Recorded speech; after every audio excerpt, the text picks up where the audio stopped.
Guys, just ever have one of those days where things just go from pretty good to shit? Man, let me tell you about my day. I'm Johnny Garage Johnson, and this is Hardcore Garage.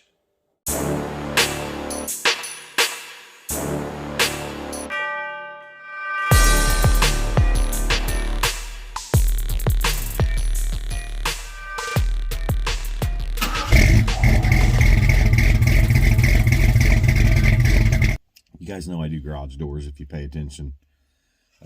Semi-retired this year when I turned, well, actually, yeah.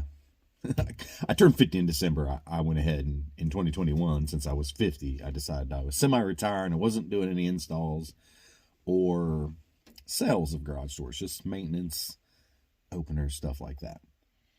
Well, I've still been doing a couple here and there, favors to friends and stuff like that. And one thing that I did, a big mistake, when I sold my full-size truck, I never really planned it out too well. I had my scrap trailer back on the back part of the property, clear full, and it just kept getting fuller.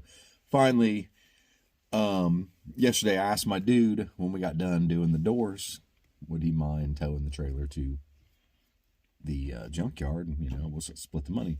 He's like, cool. We get there. We were making fun of it.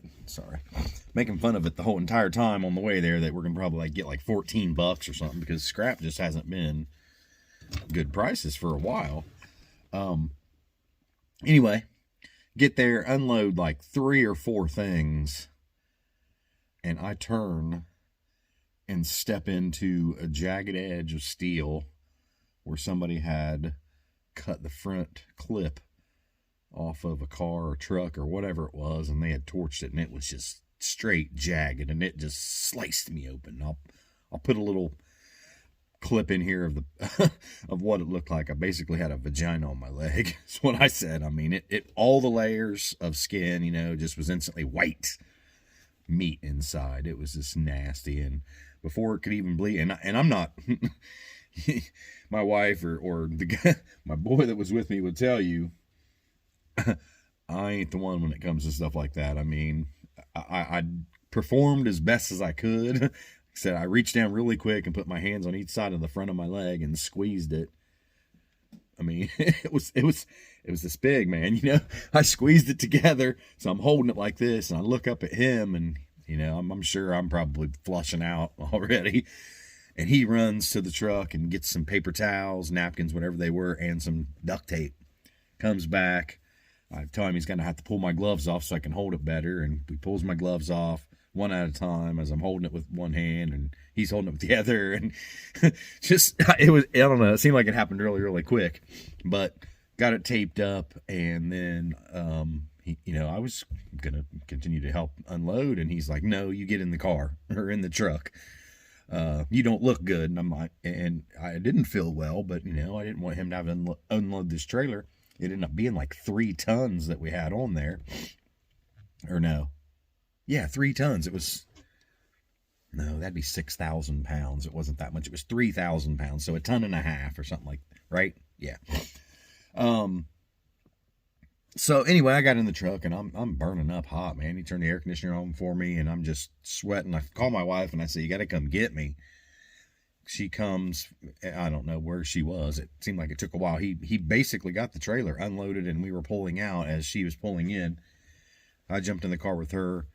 She took me to this most ghettoest hospital, which it was me. I picked it. It's an urgent care that we have here. And I mean, they did what they did, but it was, I would never go there again. I'm not going to say where the location was. And I don't even know what I paid or if my insurance paid for it, but it seemed dirty. I was in one of like the surgery suites and there's crap all over the counters and stuff. I'm hot. The air conditioning isn't working there. People are complaining and leaving. And finally dude comes in and he's like, pulls out well, first he unwraps it and looks at it and he says, did you clean it? And I'm like, no, dude, I just got here, man. I closed it up so it wouldn't bleed. And I came here. And what was funny is we got there, it was like 20 till 1, I think. And they were gone for lunch till 1. So we had to cruise around for 20 minutes waiting. And I should have just went to someplace else, but I'm like, man, the wait will be forever if we go to one of them other urgent cares. And I definitely didn't want to go to the hospital. So, yeah. The dude, oh yeah, he walks in and he gets in the cabinet, or after he cleans it. I mean, it really didn't hurt until then. He rips the freaking tape off my leg and just starts going to town with this cleaner. Like, basically like wipes, and dude, it was stinging. And then he patted it dry, and he turns around and he gribs out those, I think it's a type of butterfly stitch, I guess is what I would call it, but it looks like has wire ties on it, or zip ties, whatever you want to call them, and had 3 on each piece that he put on, and he put 2 of them on there. Then you pull the strings on the outsides, like, and it ends up looking like cat whiskers, and it pulls the skin. It was pretty wild. It just pulls the skin back together. He pulled that out, and he's like, you want this, or would you rather me do some stitches? And I'm like, that's fine. That's faster. Have you had a tetanus shot? No. So I had to get a tetanus shot, and my arm's sore now too. But anyway, I'm alive. And we made like $230.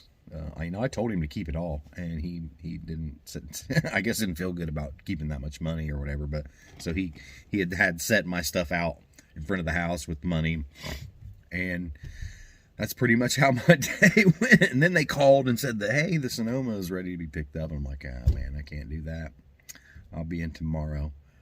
And then tomorrow was also, well, today was when we dropped off the Cameo for tent, and the ST goes in tomorrow for tent.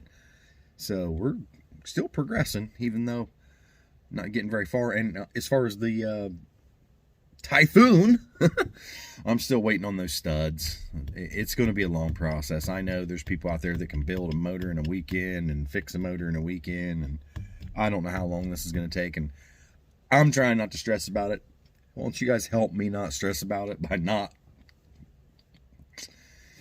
Yeah. Like that's going to happen, right?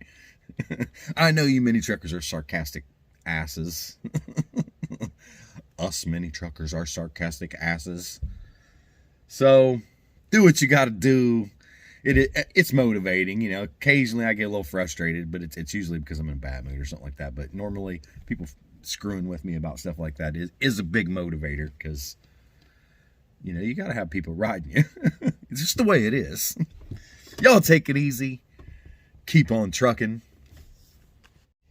Also got the 03 back, and it's lifted. And I know that we say this all the time, but please hit that like button. It really, really, really helps out. The share, comment, subscribe if you haven't. Doesn't cost you anything. You'll help an old dude, old mini trucker, old custom car guy. You'll help me out.